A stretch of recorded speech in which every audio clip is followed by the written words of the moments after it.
మన మండలంలో ఇంకెన్నో మంచి మంచి కార్యక్రమాలు చేయడానికి వచ్చారు అన్నగారు.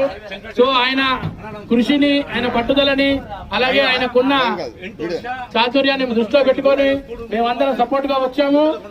సో మీ అమూల్యమైన ఓట్ని మా ధనరాజు గారికి వేస్తారని మనస్ఫూర్తిగా కోరుకుంటూ, ప్రజలారా ఇప్పటి వరకు ఎంతో మందికి మీరు అవకాశాలు ఇచ్చారు. ఈ ఒక్కసారి మా ధనరాజు గారికి అవకాశం ఇవ్వండి. మిమ్మల్ని ఒక అద్భుతమైన స్థానంలో నిలబెడతాడు. ఈ మండలాలని మంచి అభివృద్ధి చేసి మీ ముందుకు తీసుకొస్తాడని మనస్ఫూర్తిగా కోరుకుంటూ, మన ఓటు గాజు గ్లాసుకే మన ఓటు, మరొకటి ప్రజలారా.